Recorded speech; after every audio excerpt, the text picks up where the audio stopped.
that happens a lot of times when some of my students that do primarily gi jiu-jitsu, when they move over to the no-gi, they have trouble with the grips. Okay, and the grips really, you're just going to start using more hand grips and overhooks and underhooks. And so I'm going to show you guys a triangle that you can set up with the no-gi. So we'll go and start inside the guard. Okay, so we don't have collar grips or anything like that, so you have to learn how to use your overhooks, underhooks, and all this stuff for no-gi, right?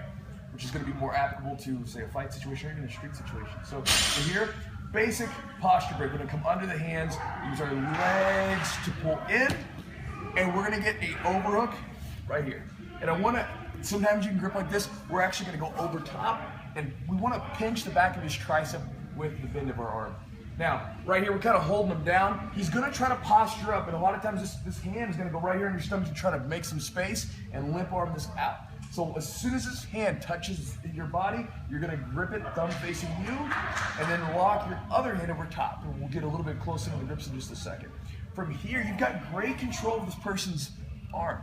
All we have to do now is just hip forward, boom, throw it over top. Now, this is not a finished triangle. There's a ton of attacks from here. So even if you're not a great triangle guy, you can use this to set it up. I'm not the best triangle guy, but I love setting up omoplatas and even arm bars from here, okay? But we're here, we're gonna hip up, move the arm across.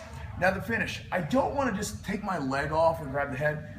I like to take my hand and grab the shin and grab the head at the same time too, after I've gotten the arm across. From here, we can push off the mat, the hip, whatever you wanna do, but we're gonna cut our angle and we're gonna finish the triangle. Now, a little trick to help you finish the triangle is don't just pull down and squeeze. Take your knee, okay? Watch this here. Instead of just pulling down, push your knee in towards their neck and see what it's doing to my foot. It's going out, and now when we clamp down, you know, obviously he's not resisting. I can pull that if I need to, but when I'm just doing this technique, here. Another thing, keep your foot pointed up so that you don't lock. Because if you lock over here and you have a good wrestler, if he extends and you're locking your toe, something's gonna pop. A lot of times this little muscle right here will strain. So foot's up, legs out, we turn, pull, squeeze. And if you think about the space here, okay, the triangle choke, there's a triangle here between the legs, okay? We've gotta close this gap somehow, okay? So we can either do that by trying to squeeze our knees together and using these little muscles here, or we can turn our leg out and then clamp down, and now we're engaging the hamstring, which is going to be much stronger, okay? Much more efficient use of the body. Let's give you a different angle. All right. So the guy's basic posture is posturing up. He's trying to set up his guard break. We go under and lock and get that overhook. And again, I'll grab the head here to keep him tight. When this other hand starts to push up, we're going to grab with the C-clamp grip, push it to the chest. And I'm going to push it down as low as I can, and this hand's going to go over top. And now you've got a great grip on this arm. Try to really pull your arm away for me.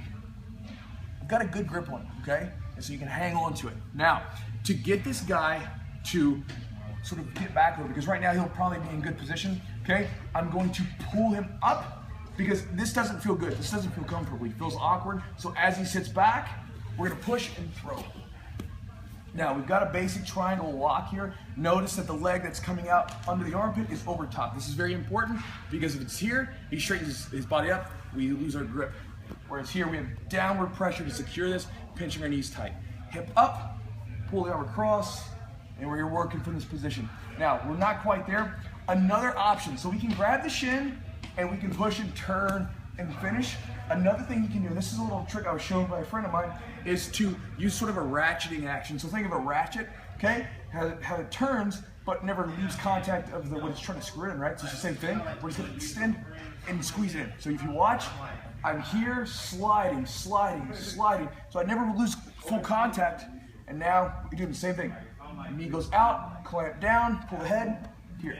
And again, obviously, if it's a bigger dude, you might want to get out a little bit more of an angle, but a lot of times you don't even have to, because even here, if you look at the space in the triangle, we can still get up here, push in, and it still removes the space there to finish the choke. So that's it. It's a triangle using the overhook grips from guard with the no-gi. Hope it helps. Mike?